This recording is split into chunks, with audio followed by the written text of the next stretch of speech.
bagaimanapun kita merasakannya, perlu kita untuk bersyukur kepadanya. Karena segala yang Allah berikan itu adalah kebaikan bagi kita, baik itu berupa nikmat ataupun ujian.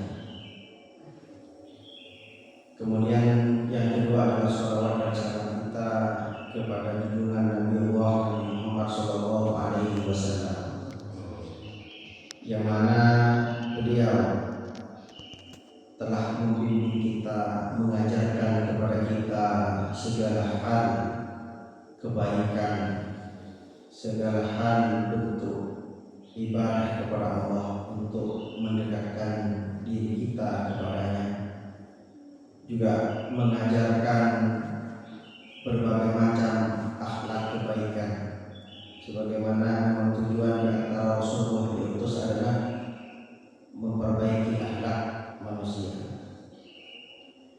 dan juga bagaimana kita bermuamalah, bergaul, berkomunikasi, berinteraksi setiap hari dengan sesama muslim dan sesama saudara kita. Ikhwanillah jamaah sholat subuh rahimani wa rahimakumullah. Pada kesempatan kali ini kita akan beralih pada bab selanjutnya, yaitu bab ke-14 dari kitab Al-Adabul Mufrad karangan Imam Bukhari,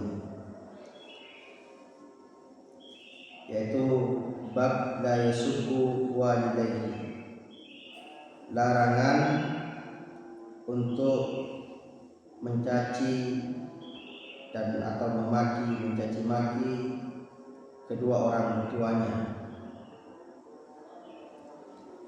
Hadis yang ke-27, haddatsana Muhammad bin Katsir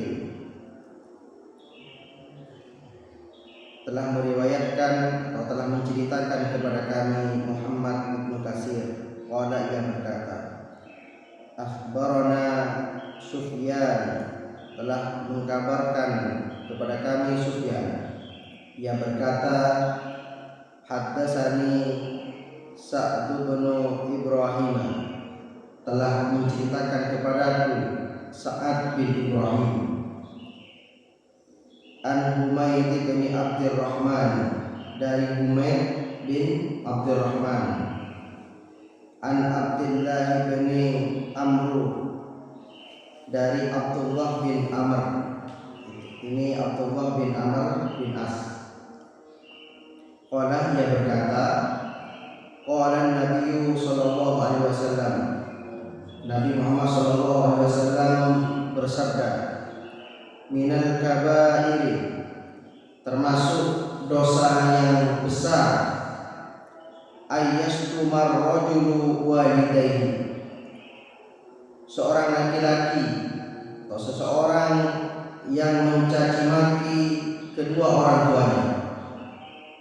Rasulullah menyampaikan mencaci maki orang tuanya merupakan dosa paling besar, termasuk dosa yang paling besar. Ketika Rasulullah menyampaikan hal ini, para sahabat itu merasa heran, karena pada umumnya di masa Rasulullah SAW, ketika mendapatkan ilmu tentang bagaimana adab kepada orang tua, berbakti kepadanya, perintah berbuat baik kepadanya, jangankan sampai mencaci maki, mengatakan saja itu sudah dilarang oleh Allah. Bagaimana bisa mungkin seseorang mencaci maki kedua orang tuanya?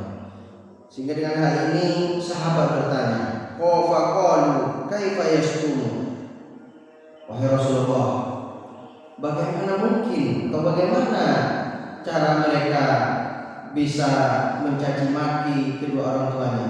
Bagaimana bisa terjadi mereka mencaci maki kedua orang tuanya? Qala, kemudian Rasulullah SAW bersabda, yastumu rajulu fayastumu abahu wa ummahu. Ada seorang laki-laki yang mencaci orang tua, mungkin saudaranya atau mungkin sahabatnya, mencaci maki sahabatnya, teman sekelasnya. Mungkin kalau dulu ketika masih kecil, mungkin kita kadang mendengar ejekan anak-anak, mengejek langsung kepada orang tuanya, menyebutkan misalkan nama bapaknya Abdullah, Abdullah, diejek-ejek dan lain sebagainya. Maka akhirnya orang yang diejek tadi, teman yang diejek tadi, balas mencaci maki orang tua yang mengejek. Mungkin bapaknya Abdurrahman, disebutlah bapaknya Abdurrahman, Abdurrahman begini dan begitu misalkan. Maka hal ini secara tidak langsung, walaupun seorang anak ini tidak mencaci maki kedua orang tuanya secara langsung, tapi dia menyebabkan orang lain mencaci maki karena dia mencaci maki orang tua orang lain. Begitu juga hal ini sama seperti yang disampaikan atau difirmankan oleh Allah Subhanahu wa taala di dalam surat Al-An'am ayat 108, wala tasubbul ladzina yad'una min dunillahi fayasubbullaha adwan bighairi ilm. Jangan kalian mencaci maki orang yang menyembah selain Allah atau sesembahan orang yang menyembah selain Allah. Mungkin ada orang yang menyembah patung, ada yang menyembah matahari waktu itu, ada yang menyembah bulan dan lain sebagainya. Maka Allah berfirman, jangan kalian mencaci maki sembahan ini. Kenapa? Karena fayasubbullah udwan bighairi ilm.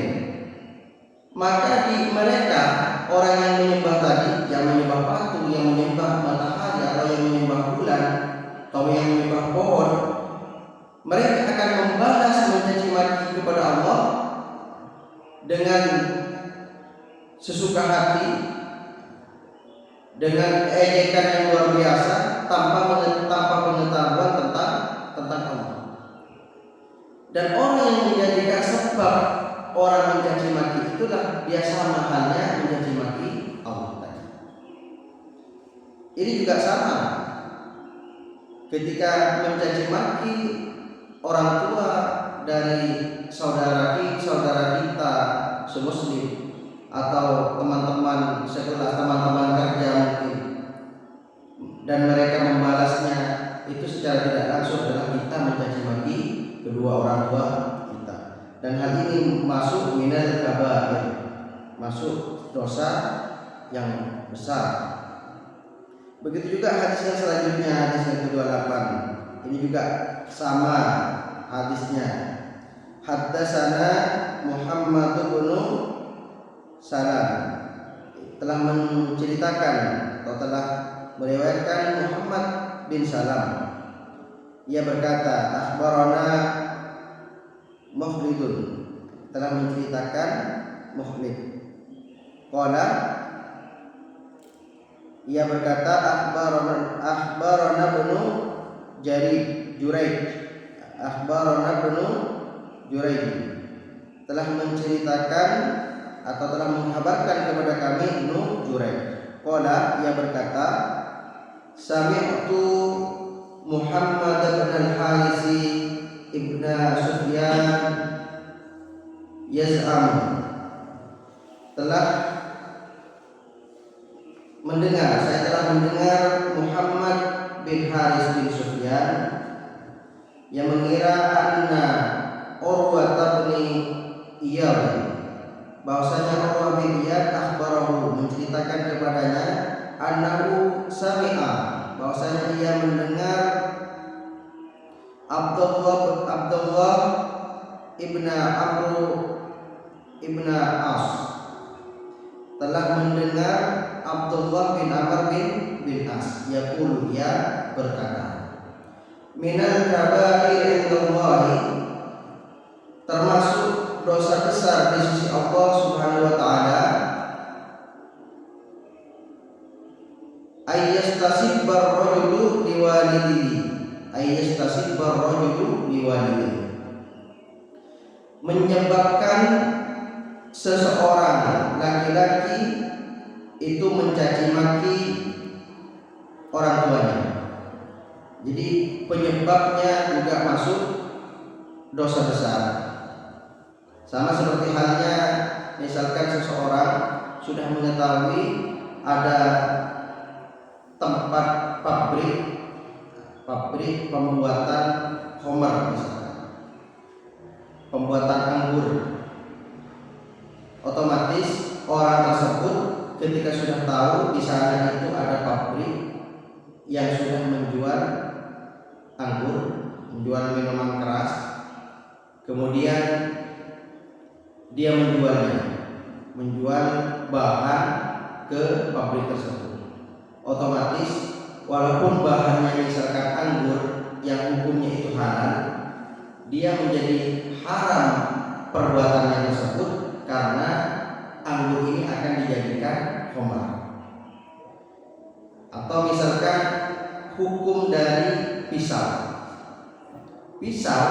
secara hukum atau celurit itu boleh kita membuat, kita menjual belikan. Tetapi kalau kita tahu bahwa di sana itu ada tempat gangster, maka otomatis kita menjual ke tempat itu menjadi perbuatan kita menjual ini menjadi haram, menjadi tidak boleh karena menyebabkan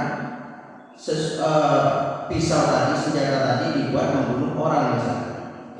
Ini juga sama, adalah menjadi penyebab, ini juga haram walaupun tidak secara langsung. Mungkin ini hadis dari bab la yasubbu walidayhi. Semoga bisa bermanfaat bagi kita semuanya. Aku qouli hadza astaghfirullah wa lakum wa lisa'iril muslimin wal muslimat astaghfiruhu innahu huwal ghafurur rahim. Assalamualaikum warahmatullahi wabarakatuh.